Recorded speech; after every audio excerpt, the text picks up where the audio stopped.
કે મહાપુરુષોની અમી દ્રષ્ટિ અમારા ઉપર હોય, બસ બીજું અમારે કાંઈ જોતું નથી.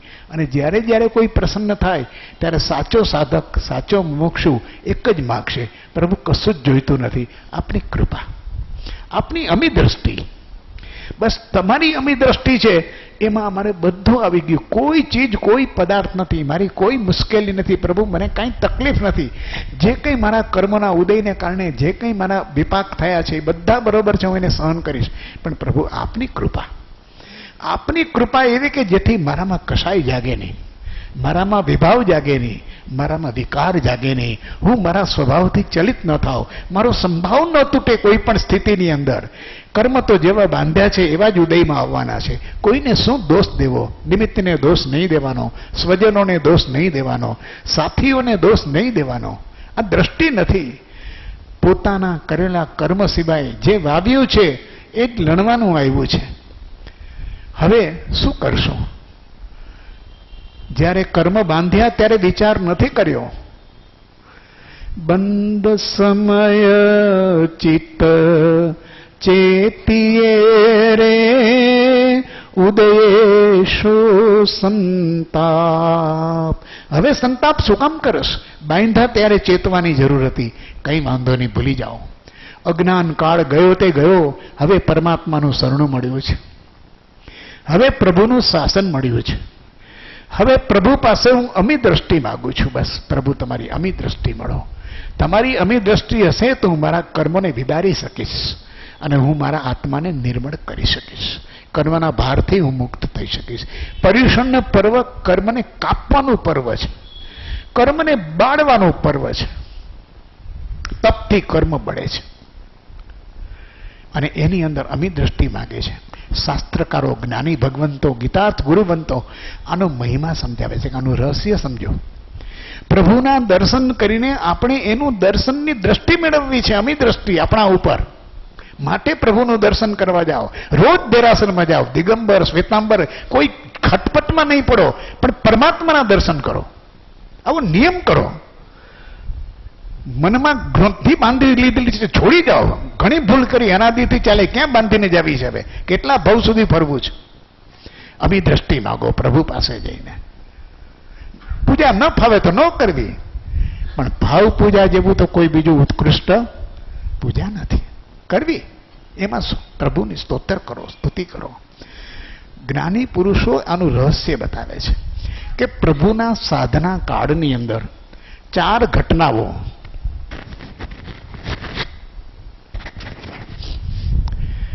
કશાય 4 પ્રકારના છે: ક્રોધ, માન, માયા અને લોભ. આ 4 કશાય જે છે એ 4 ચોકડી એની છે. એની પહેલી ચોકડી છે એ અનંતાનુબંધી છે. જીવને જ્યાં સુધી સંકિત થયું નથી ત્યાં સુધી એના કશાયનું પરિણામ અનંતાનુબંધી થાય.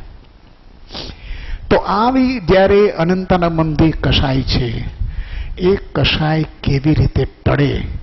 તો કે અમી દ્રષ્ટિથી, સંતની દ્રષ્ટિથી, જ્ઞાનીની દ્રષ્ટિથી, પરમાત્માની દ્રષ્ટિથી.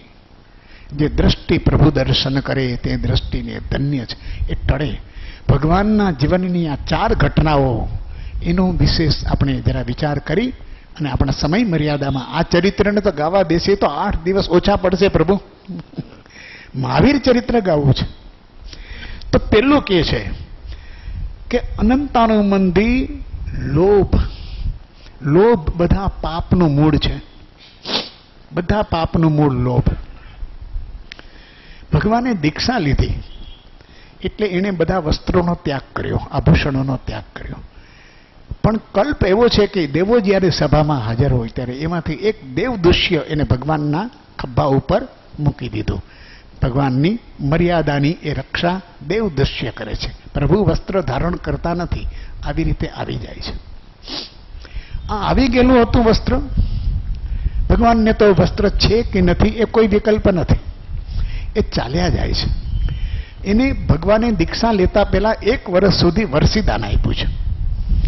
રોજના 1000 કરોડ સોના મોહરના દાન આપે અને બધા લઈ ગયા. પણ ભગવાનના ગામમાં એક બ્રાહ્મણ સોમદત્ત નામનો રહેતો હતો.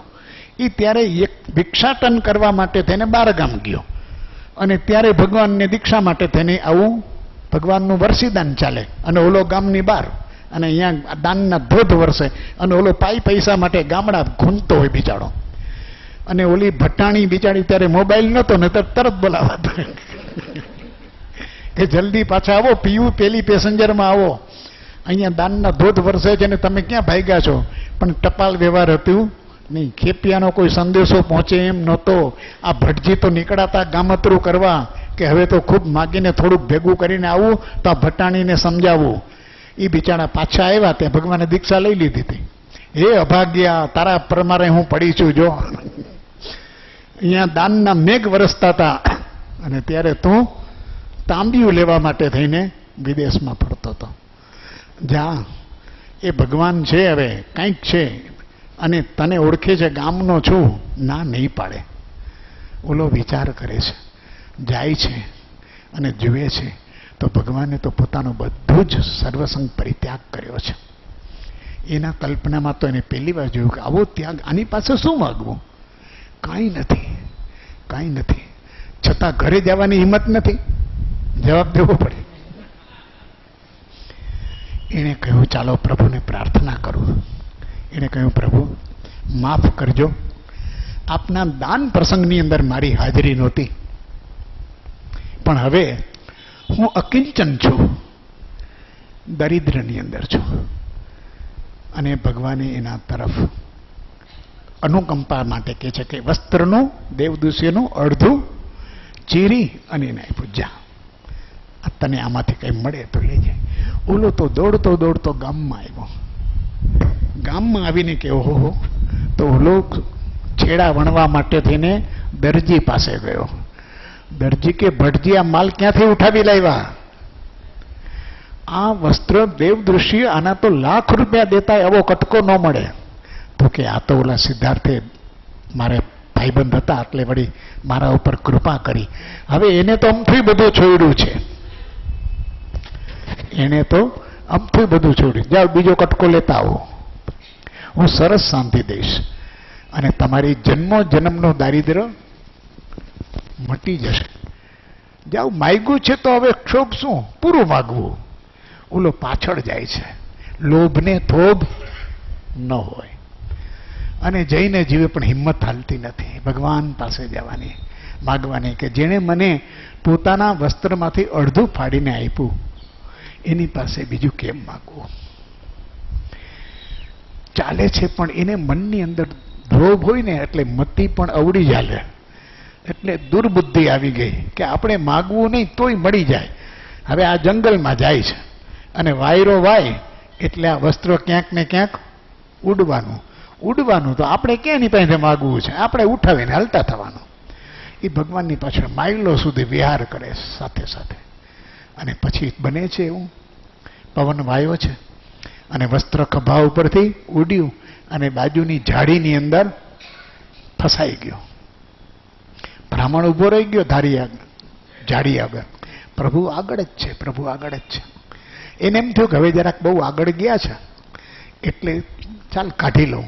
કાઢતા જરા અવાજ થાય, ખડખડાટ થયો અને ભગવાનને થયું અને એને એની પાછળ દ્રષ્ટિ કરી. હવે આ તો લોભી હતો, આ તો લેતો હતો એટલે ખબર એની આંખ તો પછી એમ જ ને કોઈ જોતા નથી ને, કોઈ જોતું નથી ને, ચોરની ચાર હોય. અને એની દ્રષ્ટિને ભગવાનની દ્રષ્ટિ મળી. શાસ્ત્રકારો કહે છે કે સોમદત્ત શર્માની આંખ અને ભગવાન મહાવીરની આંખ એ ચાર દ્રષ્ટિ મળી. ભગવાનની અમી દ્રષ્ટિ મળતા આનો જન્મ જન્મનો લોભ નષ્ટ થયો. અનંતાનું મંદિર લોભ ત્યાં ગાયબ થયો. એનું શરીર ઢીલું થઈ ગયું, ગાત્ર. એનામાં લોભ નામનો કણિયો ન રહ્યો. એને થયું કે આ મારે કાંઈ કામ નથી. દોડતો ગયો ગામમાં, દઈ દીધા 2 કટકા ભટાણીને, તમારે જે કરવું એ કરો, હું સંન્યાસ લઈને મારા આત્માનું કલ્યાણ કરવા જાઉં છું. જાઓ તમે જ્યારે ભોગ ભોગવવા હોય તો તમે ભોગવજો. ભગવાનની અમી દ્રષ્ટિ મળતા સોમદત્તનો અનંતાનું મંદિર લોભ માત્ર દ્રષ્ટિથી ગયો. આવી ભગવાનની અમી દ્રષ્ટિ છે. લોભ, બીજું માયા. એવી માયા, આવી માયા ગોસાળાએ ભગવાન સાથે કરી. એ ભગવાનની સાથે ચેલો બની ગયો. એને કંઈ ભગવાને કોઈને દીક્ષા આપી નથી. તો ચેલો બનીને ચાલે ને ભગવાનની પાસે જરૂર. એમાં એકવાર એને પોતે કંઈક યોગ વિદ્યા કરી, તેજોલેશિયા, અને તેજોલેશિયાથી કોઈની મટકી ઉપર એને કરીને તેજોલેશિયા પટકાવી તો થયું, અને એને કાંકરી ચાડો કર્યો એટલે એ તો બળવા માંડ્યો. પણ ભગવાનની સાથે ચાલતો હતો એટલે ભગવાને જોયું એટલે એને જરાક શીત લેશિયા ભગવાને ફેંકી અમીલેશિયામાંથી, અને એને બચાવી લીધો. ત્યારથી એને એમ થયું કે આની પાસે ઘણી બધી વિદ્યાન છે અને આને છોડવા જેવો નથી. ભગવાન પાસે રહીને ભગવાન પાસેથી બધું શીખીને ભગવાનની વિરુદ્ધ થાય. બધા પ્રયોગો પોતાને ભગવાન કેવડાવે. જ્યાં જાય ત્યાં એમ કહે કે એ સર્વજ્ઞ નથી, સર્વજ્ઞ તો હું છું, મને બધું આવડે છે, હું આ કરું છું, મારે કારણે એ કંઈક થોડું શીખી ગયો હોય તો બરોબર છે. આવી વાત છેલ્લે સુધી ચાલે છે. ભગવાનની સાથે એટલો માયાચાર કરે છે, અનંતાનુબંધી માયા છે. અને છેલ્લે ભગવાન જ્યારે દીક્ષામાં કેવળ જ્ઞાન પ્રાપ્ત થયા પછી ભગવાન વિહારમાં છે ત્યારે એની પરસદામાં એ આવીને કહે છે કે એ ભવ્યજનો, આ ધુતારો છે, ધૂર્ત છે. સર્વજ્ઞની સભામાં તમે જાઓ છો, હું સર્વજ્ઞ છું. મહાવીરને ખ્યાલ આવી ગયો છે. એટલે એણે કહ્યું કાંઈ મહાવીર મૌન રહે છે. પણ મહાવીરના સાધુઓ હતા, સુનક્ષત્ર ને બીજા, એ બે જરા સાધુઓ ક્રોધમાં આવી ગયા. ભગવાને કહ્યું હતું કે આ ઘોષાડાની માયા છે, કોઈ ક્રોધ કરશો નહીં, એ કંઈક ચમત્કાર કરશે પોતાને જ્ઞાની કેવડાવવાનો. પણ આ શિષ્યો રહી શક્યા નહીં, અને ઓલાએ શિષ્યોની સામે પ્રતિવાદ કરવા તેજોલેશિયા છોડી ભગવાન ઉપર. એ તેજોલેશિયા સર્વજ્ઞ ઉપર, કેવડી ઉપર કામ ન કરે. આ વિદ્યા શીખો તો મહાવીર પાસેથી. એ તેજોલેશિયા પાછી ફરી અને એ પ્રવેશ કર્યો ગોસાડાના શરીરમાં. ગોસાડો ભડ બળતો જાય છે, અને બળતો જાય છે ત્યારે એને થયું પોતાનું કે ઓહો, આટલી બધી વિદ્યા મારી, પણ એનો સ્વામી, એ મને ખ્યાલ ન આવ્યો કે આ સમર્થ સ્વામીની સામે ફેંકેલી મારી વિદ્યા પાછી ફરી છે. એટલે એ તરત જ મહાવીરના સ્વરૂપને ઓળખીને એને થયું કે મારી ભૂલ થઈ, ભગવાન મને બચાવો, મેં આપના વાસ્તવિક સ્વરૂપને ન ઓળખીને એની અવજ્ઞા કરી છે. અને આ તો કરુણા નિધાન છે. એણે ભગવાનની પાસે પ્રાયશ્ચિત માગ્યું, ભગવાનની પાસે ક્ષમા માગી, અને પોતાના દોષનું પ્રાયશ્ચિત કરે છે. કહે છે, શાસ્ત્રકાર લખે છે કે હે ગોસાડાને કહે છે કે તે મને કીધું, પણ મારે તો હજી 16 વર્ષ સુધી આ ધરતી ઉપર સર્વજ્ઞ તરીકે ધર્મોપદેશ કરવાનો છે, પણ તારું આયુષ્ય હવે 7 દિવસનું છે. જો હવે તું સદવિચાર કર તો તું સદગતિના બંધ બાંધી લે. અને એ સાંભળીને જેમ પરીક્ષિતનું આયુષ્ય 7 દિવસનું હતું, અને એણે સુખદેવજી પાસે થઈને પોતાના કલ્યાણ માટે થઈને એક ભાગવત કથા સાંભળી હતી, એમ ભગવાને મહાવીરે એક ગોસાડાને કહ્યું કે પ્રભુ મારી સદગતિ થાય એવી કૃપા કરો. આ કરુણા નિધાન છે. આને ક્યાં કોઈની સામે દુશ્મનાવટ છે? ભગવાનને ક્યાં કોઈની સાથે દ્વેષ છે કે દુશ્મની છે? ભગવાને એને સામે માત્ર દ્રષ્ટિ મેળવી થોડી વાર સુધી. અને ઓલો તો વર્ષોથી સાથે રહ્યો હતો, એટલે ભગવાનની દ્રષ્ટિનું મહત્વ એ સમજી ગયો, અને એણે એ ધારણ કરી અને 7 દિવસમાં ગોસાડાની સદગતિ થઈ. શ્રેણિક મહારાજા પૂછે છે કે આ ગોસાડાની દુર્ગતિ થઈ ને? ભગવાન કહે છે ના, ગોસાડાની સદગતિ થઈ.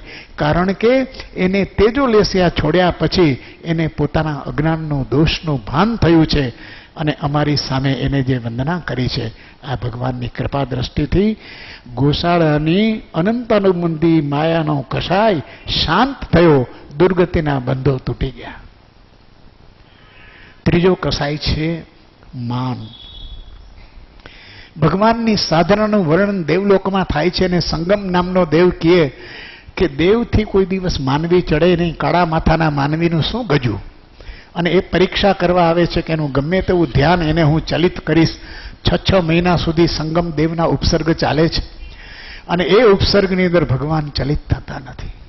કેવા ઉપસર્ગ કરે છે એનું વર્ણન તો આપણે કંઈ વાંચી શકીએ નહીં. એટલું ભયંકર 6 મહિના સુધી હજારો પ્રકારના ઉપસર્ગો, હજારો પ્રકારનું રૂપ કુરવે, અને મહાભયાનક એવી સ્થિતિ ઊભી કરી રચનાઓ કરે. ક્યાંક પશુનું સ્વરૂપ, ક્યાંક જંતુઓનું સ્વરૂપ, ક્યાંક વિકરાળ ચક્રનું સ્વરૂપ. ભગવાન અડધા ધરતીમાં ઉતરી જાય એવું સ્વરૂપ, પણ ભગવાન ધ્યાનથી ચલિત થતા નથી. અને 6 મહિના પછી થાકીને એ જ્યારે જાય છે, ત્યારે ભગવાનની આંખના ખૂણા ભીના થાય છે. એને એ જુએ છે, એ કહે છે કે પ્રભુ, હું દેવલોકમાંથી આવ્યો તો મને માન હતું કે અમારા દેવો જેવું સામર્થ્ય તો કોઈનું હોય નહીં, અને ધરતી પરના કાળા માથા માનવીનું શું ગજું સાધના, એ શું કરી શકે? પણ હું પાછો જાઉં છું. અને ભગવાને એની સામે દ્રષ્ટિ કરી કે મને આજે અફસોસ છે કે અમારા સંગમાં થોડો સમય રહે એની પણ સદગતિ થાય, પણ તારી તું અભવી છો, મુક્તિને નહીં પામી શકે. ઈશાદ બાષ્પાદ્રયો ભદ્ર શ્રી વીર જેને નેત્રયો. ભગવાનની આંખમાં એના ખૂણા ભીના થયા. કલિકાલ સર્વજ્ઞ હેમચંદ્રાચાર્ય કહે છે કે આવો મહાવીર જીવનના કોઈ પ્રસંગની અંદર એની આંખની અંદર ભીનાશ નથી આવી, આંસુ નથી આવ્યા. એ સંગમ દેવને એનો આ તારો માન કસાય આટલો? અનંત કાળ સુધી તને રખડાવશે. ભગવાને એના માનને દુરસ્ત કર્યો. ભાઈ કહ્યું એની દ્રષ્ટિથી સંગમ દેવ નમન કરીને ચાલ્યું જાય છે, ભગવાનની વંદના કરીને, અને દેવલોકમાં કહે છે કે મારું માન હતું એ સમાપ્ત થયું છે. અનંતાનુબંધી માન કસાય. ભગવાન મહાવીરની વર્ધમાનની એક દ્રષ્ટિથી એ જાય છે. પ્રભુની દ્રષ્ટિ આવું અદ્ભુત પરિવર્તન લાવે છે. અને છેલ્લે ક્રોધ. સાધુ તરીકે અચાનક એક દેડકી ઉપર પગ પડી જાય છે વિહારમાં. શિષ્યની નજર છે અને સમજે છે કે ગમે તેવું દોષ થયો હોય પણ પ્રાયશ્ચિત કરવું જોઈએ. પ્રતિક્રમણમાં શિષ્ય યાદ કરાવે છે, ગુરુજી પ્રાયશ્ચિત કર્યું પેલું? અને એ પ્રાયશ્ચિત કરવામાં પિત્તો ગયો કે આ મને કેનાર કોણ તું, મને નથી ખબર પડતી વગેરે. ક્રોધ આવે છે અંદર. જરા પણ અભિમાન જાગે એટલે ક્રોધને આવતા વાર ન લાગે. માત્ર અભિમાન જોઈએ એટલે ક્રોધ તો હાજર જ છે. મને બસ હું કોણ, આટલો ભાવ જેવો જીવનની અંદર સ્વચ્છંદ આવી ગયો, અહમ આવી ગયો. ક્રોધ તો એનો સહચારી ભાવ છે. શિષ્યને મારવા દોડે છે અને કહે છે કે રાત્રે ઉપાશ્રયની અંદર અંધારું હતું, અથડાયો, થાંભલા સાથે અથડાયો, શિષ્ય છટકી ગયો અને ત્યાં સાધુ તત્કાળ મૃત્યુ પામે છે. મૃત્યુ પામેલો ક્રોધની માત્રામાં મરે છે એટલે તાપસ થઈને એક બગીચામાં જપ કરવા બેઠે છે.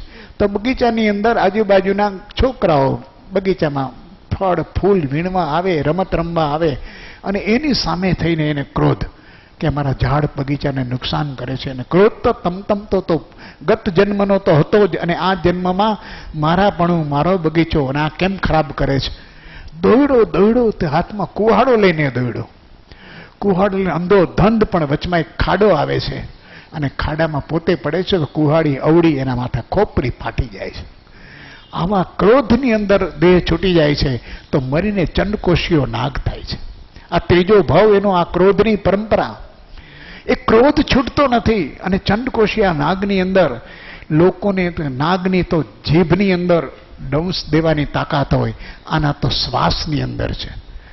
ચંડકોશીઓ તો જ્યાં જ્યાં એ શ્વાસ નાખે ત્યાં ઝેર ઓકતો હોય છે. પશુ પક્ષી પ્રાણીઓ બધાના મૃતદેહ થઈ ગયા છે. ત્યાં ભગવાન પહોંચે છે. ઉત્તર વાંચાલા નગરીની અંદર લોકો રોકે છે, ભગવાન જાય છે અને ચંડકોશીઓ ત્યાં એને 3 વાર ડંસ દે છે. પણ ભગવાનની અમૃતમય આ જે શક્તિ છે એમાંથી તો લોહી પણ દૂધ જેવું થયું છે. માનવ શરીરનું વાત્સલ્ય એના રક્તને પણ એના ધાવણના રૂપમાં પરિવર્તિત કરી શકે છે. પુત્ર પ્રત્યેનું વાત્સલ્ય. એમ ભગવાનને દંશ દીધો તો ભગવાનના શરીરના અંગૂઠામાંથી દૂધની ધારા વહે છે. ચંડકોશીઓ વિચાર કરે છે, ઓહો, આ કોઈ મહામાનવ છે અને ભગવાનની સામે જોઈ રહે છે. આજ સુધી કોઈ મારી પાસે આવ્યું નથી અને આ નિર્ભીક ઉભો છે. એના ફૂંફાડા કામ લાગતા નથી અને કહે છે કે ભગવાને ત્યારે કરુણા અને કહ્યું, ઠીક જ્ઞાન આપી કે 3 ભાવથી આ તો રખડે છે. બુજ બુજ ચંડકોશિક બુજ. અનંતાનુબંધી ક્રોધ ચંડકોશિકનો પ્રભુની કરુણાભરી અમી દ્રષ્ટિથી એ નાશ થયો. કૃપાળુ દેવ કહે છે, સત્પુરુષની મુદ્રા. દર્શન માત્રથી નિર્દોષ. અને દર્શન કરવામાં શું છોછ રાખો છો? આપણાથી જવાય ન જવાય દેરાસર. અને દર્શન માત્રથી નિર્દોષ. કોના દર્શન કરીએ છીએ? વિતરાગ સ્વરૂપના દર્શન છે. નિયમ રાખો, છોકરાઓને પ્રતિજ્ઞા અપાવો, દર્શન કરો, જીવન પવિત્ર થશે. પ્રભુની કૃપા દ્રષ્ટિ ક્યારે આપણા ઉપર પડશે આપણને ખબર નથી. કોઈ એવો ભાવ જીવનની અંદર આવી જશે અને આપણે ક્યાંય આપણી કાર્ય નહીં ફાવતી તો હે પ્રભુ તું મારું રક્ષણ કરજે, અને ત્યારે એની એવી દ્રષ્ટિ આપણા ભાવનું પ્રતિબિંબ પડે. આ તો સંત છે, આ તો સત્પુરુષ છે, આ તો જ્ઞાની છે, આ પરમાત્મા છે, આ સિદ્ધ છે, આ નિષ્કારણ કરુણાના અવતાર છે. આવું દ્રષ્ટિનું મહત્વ છે. આપણી દ્રષ્ટિના અભિમાનથી આપણે રહેવા જેવું નથી. આપણી દ્રષ્ટિમાં તો ઝેર છે. આપણો ઝેર કોણ ઉતારે? ચંડ કુશીના જેવા ઝેર ઉતાર્યા એવા ઝેર અમારા ઉતારો, ઝેર અમારા ઉતારો. ચંદન બાળાને દીધા જેવા અજવાળા એવા તેજ તમારા પ્રસારો, તેજ તમારા પ્રસારો. પ્રભુ પાસે કૃપા માગો, એની અમી દ્રષ્ટિ માગો, અમી ભરેલી નજરું રાખો. વીર પ્રભુ મહાવીરને બસ કરુણાબેની દ્રષ્ટિ તમારા ઉપર રે નાથ. અમે સંસારમાં ગમે તેવા હોઈએ પણ તારી દ્રષ્ટિના પ્રભાવથી અમે તરી જઈશું. ભગવાન મહાવીરનો ધર્મ એ અમી દ્રષ્ટિ એટલા માટે એને તત્વના સિદ્ધાંત દેશમાં આપવાનું શરૂ કર્યું અને ભગવાનની આ અમી ભરેલી કરુણા જગતના જીવોને એને આપી. એમણે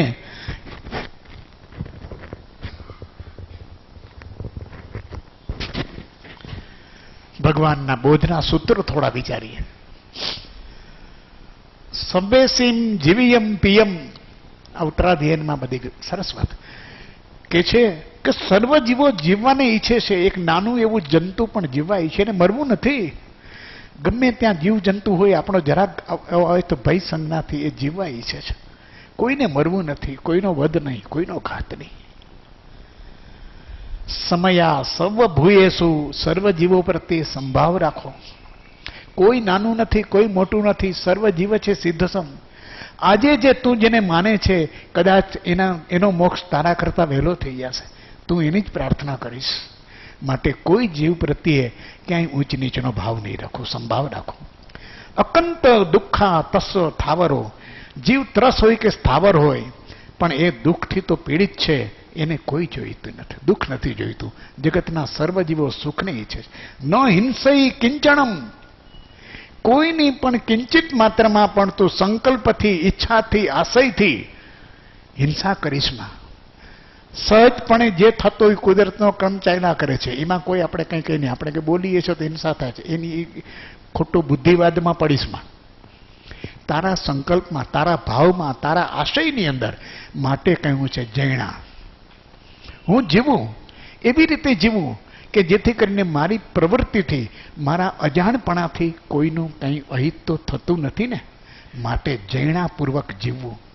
આ એક સરસ સવે પાણા હણહંતબા. કોઈ જીવ વધને લાયક નથી. અને વિચાર કરવો કે હું પણ આવું જંતુની પર્યાય મેળવી શકું છું. આવી પશુ પક્ષી જંતી આવી પર્યાય મારી પણ થઈ શકે છે. ચાર ગતિમાં કોઈ જીવ વધને પાત્ર નથી. મિત્તિ મેં સર્વ ભૂયેશું. મને સર્વ જીવો પ્રત્યે મૈત્રી છે. વાત પૂરી ન કરી, ગાથા પૂરી ન કરી અને કહ્યું વેરમ મજ્જન કેણઈ. મને સર્વ જીવો પ્રત્યે મૈત્રી તો છે પણ કોઈને સાથે દુશ્મનાવટ નથી. આવો ભગવાન મહાવીરના ધર્મની અંદર જગતના સર્વ જીવો જીવવા ઈચ્છે છે, સુખી થવા ઈચ્છે છે. મરણ કોઈ ઈચ્છતું નથી. દુઃખ સર્વને અપ્રિય છે. સુખની પ્રાપ્તિ ને દુઃખની નિવૃત્તિ એ સર્વ જીવોનો પુરુષાર્થ છે. એ જ જીવોનો મંત્ર છે. એ જ જીવ માત્રનું પ્રયોજન છે. જીવ માત્રનો એ જ પુરુષાર્થ છે અને જીવ માત્રની એ જ પ્રવૃત્તિ છે. દુઃખની નિવૃત્તિ અને સુખની પ્રાપ્તિ. પણ સુખનું સ્વરૂપ સમજતો નથી અને દુઃખનું સ્વરૂપ ઓળખતો નથી કે દુઃખ શું છે અને સુખ શું છે. માટે સૌ જીવો પ્રત્યે ભાવ લાવવા માટે ભગવાને એક જબરજસ્ત સૂત્રમાં મૈત્રી ભાવ આપ્યો છે. 4 ભાવનાઓ મૈત્રી, પ્રમોદ, કરુણા અને માધ્યસ્થ. જગતમાં જીવવું છે પણ કેમ મંગલમય રીતે જીવવું, કેમ કલ્યાણમય રીતે જીવવું, કેમ કોઈને બાધારૂપ ન થાય એ રીતે જીવવું. કારણ કે દ્રષ્ટિ રાખ. એ કહ્યું સરસ એક કવિએ કહ્યું છે કે વિશાળે જગ વિસ્તારે. આવું વિશાળ અનંત બ્રહ્માંડ, અનંત કોટી બ્રહ્માંડ છે. વિશાળે જગ વિસ્તારે નથી એક જ તું માનવી. આ 14 રાજલોકનો ધણી તું માનવી નથી. આખા જગતનો સંહાર કરવા બેઠો છું. વિશ્વની અંદર બધા સંશોધનો જીવોના સંહારથી થાય.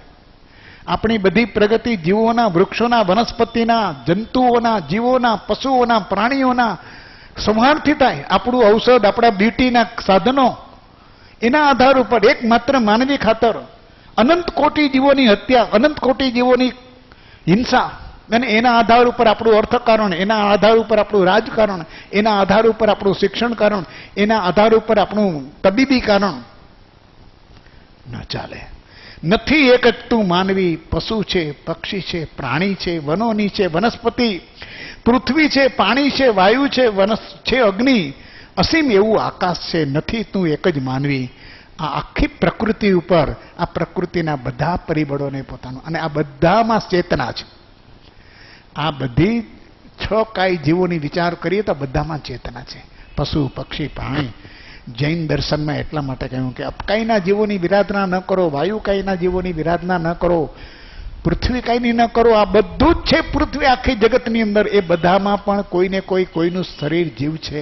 માટે જૈણા રાખો, ઉપયોગ રાખો, યત્ના રાખો, સૌની સાથે મૈત્રી રાખો. આ ધર્મ તો, મહાવીરનો ધર્મ તો આત્મકલ્યાણનો છે અને લોક કલ્યાણનો છે. મહાવીરનો ધર્મ વ્યક્તિ કલ્યાણનો છે અને સમષ્ટિના કલ્યાણનો છે. મહાવીરનો ધર્મ ગૃહસ્થીનો પણ છે અને મુનિઓનો પણ છે. મહાવીરનો ધર્મ અહિક સુખ માટે પણ છે અને પારમાર્થિક સુખ માટે છે.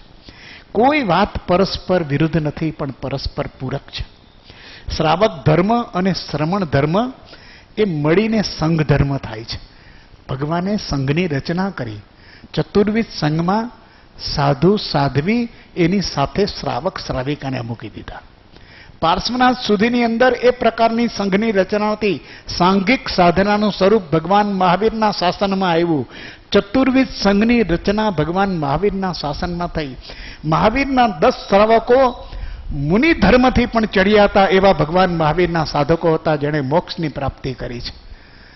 આ ભગવાન મહાવીરના સાધના કાળની અંદર તો એક ગૌતમ હોય કે એ પેલો શ્રાવક આનંદ, તો શ્રેષ્ઠતા આનંદની ભગવાને બિરદાવી છે. ભગવાને ઉત્તરાધ્યાયન સૂત્રમાં કહ્યું છે કે શિથિલ સાધુ કરતા સદાચારી શ્રાવક શ્રેષ્ઠ છે, સંયમી શ્રાવક શ્રેષ્ઠ છે. ચતુર્વિધ સંઘની રચનામાં શ્રાવક શ્રાવિકા જેની પર્યાય ગૃહસ્થીની છે એને ભગવાને સંઘની અંદર મૂક્યા છે અને સંઘ 25મો તીર્થંકર છે. સાધુઓએ પણ સંઘની આમન્યા જાળવવી પડે, માનવી પડે. આવું અદ્ભુત શાસન પ્રભુએ આપ્યું છે. સાધનાનું સાંઘિક સ્વરૂપ આપ્યું. પ્રતિક્રમણ, આ બધા જે ચૈત્ય વંદન, જુદા જુદા તપની આરાધના, સાંઘિક. આવો કડી કાળની અંદર વિરુદ્ધ પરિબળો ઘણા છે. સાથે મળીને સાધના કરશું, એકબીજાનું બળ મળશે. તરી જઈશું, એકલા કદાચ થાકી જઈશું અને ક્યાંક માર્ગની અંદર હટી જઈશું. આપણી શ્રદ્ધા તૂટી જશે. કળિયુગની અંદર સંઘ શક્તિ વિના જીવો આગળ વધી શકતા નથી. પરસ્પર પૂરક થાવ. ભગવાને સૂત્ર આપ્યું અને એને ઉમા સ્વાતિએ લખ્યું, પરસ્પરોપગ્રહો જીવાનામ. આ જૈન દર્શનનું સૂત્ર આપ્યું કે એક જગતના તમામ જીવો એકબીજાને ઉપકાર કરે છે અને એકબીજાનો ઉપકાર ગ્રહણ પણ કરે છે અને એનાથી જ જગતના જીવો પરસ્પર ઉપકારનો આવા વિનિમય કરી અને પોતે મુક્તિને પામે છે. ભગવાનના જૈન ધર્મની ઓળખ એના 3 સૂત્રો. દોષ વિનાના દેવ. તમારો ધર્મમાં દેવ ગુરુને ધર્મ તો કે દોષ વિનાના દેવ. અમારા ભગવાન જે છે નિર્દોષ છે, 18 દોષથી રહિત એવા અમારા પરમાત્મા છે. દોષ વિનાના દેવ વિતરાગ છે, ઈચ્છા વિનાનો દેવ છે. આ એને પોતાની કોઈ ઈચ્છા નથી, એટલે અમારે એની પાસે કોઈ નૈવેદ્ય ધરવાનું છે જ નહીં. સર્વજ્ઞ છે, જીન છે, અરિહન છે. ગ્રંથિ વિનાના ગુરુ, આ અમારા ગુરુ છે. એને કશું જ જોઈતું નથી, એને આપવું છે. એનો હાથ ઉપર છે, એનો હાથ આમ નથી. ગ્રંથિ નથી કોઈ, નથી ગ્રંથની ગ્રંથિ, નથી ગચ્છની ગ્રંથિ, નથી સંપ્રદાયની ગ્રંથિ, નથી કોઈ દ્રવ્યની, શિષ્યની, ચેલાની એકે ગ્રંથિ નથી. ગ્રંથિ વિનાના ગુરુ. તમામ સંગ સંબંધ સંયોગ એનાથી પર છે. ક્યાંય પ્રતિબંધની, દ્રવ્ય ક્ષેત્ર કાળ ભાવ પ્રતિબંધ વિચરવું ઉદયાધીન પણ વિતલોભજો. આ જૈન ગુરુ, આ જૈન જ્ઞાની અને આ જૈન સદગુરુ નિર્ગ્રંથનું આ સ્વરૂપ છે. ગ્રંથિ વિનાના ગુરુ, ઈચ્છા વિનાનો દેવ અને હિંસા વિનાનો ધર્મ. અમારી ધર્મની કોઈ એવી આરાધના નથી કે જેમાં કોઈ જીવોના જીવની ક્યાંય અસાધના થાય, ક્યાંય વિરાધના થાય. વિરાધના એ પાપ છે, એનાથી બચવું. આરાધના એ ધર્મ છે. જે આરાધક છે તે પામે છે, વિરાધક છે તે ભમે છે. આ માર્ગ ભગવાન મહાવીરનો ઘણો છે, પણ આપણે એમાંથી થોડું મહાવીરનો સંદેશો જો આપણને મળે તો સાચા દેવગુરુ ધર્મની ઉપાસના કરી આપણા કર્મો કેમ હળવા બને. આપણે કર્મના બહુ ભારથી છીએ, દેખાતા નથી, પણ ઘણો કર્મો છે. બધા ભોગવાતા જશે, ભોગવતા જાય, પણ જે ઉદયમાં નથી આવ્યા, સત્તામાં પડ્યા છે, તો મનુષ્ય જન્મમાં એવી તાકાત છે કે સત્તામાં રહેલા કર્મનો ક્ષય કરી શકાય છે, કાપી શકાય છે દેવગુરુ ધર્મના સહારે. માટે આરાધના કરવી અને આવા શુભ ભાવથી. આજે આ વાત તો પૂરી થાય છે, પણ એક વિશેષ વાત કરવાની છે. શ્રીમદ રાજચંદ્ર જ્ઞાન મંદિરના માધ્યમથી છેલ્લા 25 વર્ષથી અહીંયા નિત્ય નિયમિત સ્વાધ્યાય, ભક્તિ, દેવવંદન, આરતી, સત્સંગ, અનેકવિધ પ્રકારના કાર્યક્રમો ચાલે છે. અહીંયા કોઈ જાતનો ફંડ, ફાળો, ઉછામણી, ચડાવો, બોલી બોલવાની કંઈ પ્રથા નથી. પણ પ્રથા નથી એટલે આપણું યોગદાન ન હોય આવું સમજી લેવાની જરૂર નથી. ક્યાંક કોઈ સારી પ્રથા હોય તો આપણે સામે આપણો સદભાવ સારો દેખાડવો જોઈએ કે તમે માંગતા નથી તો હું આપીશ. અહીંયા કોઈ પ્રથા નથી એવી ફાળાની, ઊભા થઈને ટીપ કરવાની વગેરે, બોલી કરવાની, ચડાવવાની કરવાની, સ્પર્ધા લગાવવાની નથી. અહીંયા એ નથી. અને સાથોસાથ આ ભૂમિ પરમ કૃપાળુ દેવની નિર્વાણ ભૂમિ. અહીંયા માત્ર રાજકોટના મુમુક્ષુ નથી આવતા. વર્ષ સુધી ભાગ્યે જ કોઈ દિવસ એવો છે સમાધિ મંદિર છે. ભગવાને 1.5 મહિનો સુધી જ્યાં સાધના કરી છે એવું સમાધિ ભવન છે. એ સમાધિ ભવન, સમાધિ મંદિર અને જય ભગવાન હોલ અને આ જ્ઞાન મંદિર, આ 4 સ્થાનોની જવાબદારી આ જ્ઞાન મંદિરનું ટ્રસ્ટ એક જ છે. આપણે જાણીએ છીએ સંસ્થાઓ નિભાવવી, ચલાવવી કઠિન છે, દુર્ઘટ છે. આપણી પોતાની સમજથી આપણે દાન આપવું જોઈએ. ભગવાને જ્યારે દેશના આપી ત્યારે પહેલા દાન ધર્મ પહેલો કીધો કે ગ્રહસ્થીનો મોટામાં મોટો ધર્મ એ દાન ધર્મ છે. ગ્રહસ્થીની શોભા દાનમાં છે, કમાવામાં નથી. એ કેટલું કમાયો એના કરતાં કેટલું દાન દીધું. ઝઘડુસા, વસ્તુપાળ, તેજપાળ, આ બધાના નામ અમર છે. આ બધા દાને સ્વય દાન છે. 100 રૂપિયામાંથી કેટલું દે નહીં, પણ ભાવ કેવો ઉત્કૃષ્ટ છે એ બહુ મહત્વનું છે. તો આ દાન, આટલી જવાબદારી આ ટ્રસ્ટની છે. અને સાથોસાથ પાછો એક નિયમ કર્યો છે કે સંવત્સરીની અંદર જ આ ફાળો આવશે. સંવત્સરીના દિવસે ફાળો લખાય છે. એ ફાળો જેટલો આવશે એમાં 50% જીવદયામાં જશે. નથી એક જ તું માનવી. આપણે અહીંયા તો જ્ઞાનના કાર્યક્રમો થાય છે, તો જ્ઞાન ઉપયોગમાં અને બીજી વ્યવસ્થા, વહીવટ, પણ 50% ભાગ તો અબોલ, નિરાધાર અને જે જીવો આ પોતાનું કરી શકતા નથી એ આપણા ફાળામાંથી 50% તો એની સર્વજીવની રક્ષામાં જાય છે, સર્વજીવોના હિતમાં જાય છે, સર્વજીવોના કલ્યાણમાં જાય છે, સર્વજીવોના મંગલમાં જાય છે. માટે વિશેષ હું કાંઈ કહેતો નથી, પણ જરા વગર માગે દેવાની આપણી સ્વભાવ હોવી જોઈએ. આપણી શક્તિને જરાય ગોપવવાની નહીં, હૃદયને ટૂંકું નહીં કરવું, હાથને ટૂંકાવાનો નહીં. અને આમાં કંઈ ભાઈ જ આપી શકે છે ને બહેનો આપી નથી શકતી એવું નહીં. ભાઈએ દીધી હોય તો બહેનોએ દેવાનું. કેમ કે આ જે ધર્મ છે ને એ સૌને પોતાના કર્મ કાપવા માટેનો છે. આમાં કંઈ આને દીધું એટલે તો એનું દીધું આપણને કાંઈ કામ આવવાનું નથી. તો ઝઘડુસા ઘણું દઈ ગયા છે ને અમે એની 75મી પેઢીએ છીએ. તો ઝઘડુસા તરી જશે, એમાં તારું કલ્યાણ નહીં થાય. વિશેષ કંઈ કહેવું નથી. સુગ્ન સમજુ સાધકો પરિચિત છો જ્ઞાન મંદિરથી. માટે જે કંઈ નીચે વ્યવસ્થા રાખી છે એ કંઈ પરિવાર કોઈ એવો ન રહે કે જેનો મંદિરમાં સહયોગ ન હોય, મંદિરમાં જેનું અનુદાન ન હોય. આપણે જ્યાંથી ધર્મ પામીએ છીએ એ ધર્મ પામવાના સાધનોને સમૃદ્ધ રાખીએ, સુરક્ષિત રાખીએ. એ પણ આપણી ધર્મ તરીકેની જ એક ફરજ છે. ઓમ સત્પુરુષોનો યોગ બળ જગતનું કલ્યાણ કરો.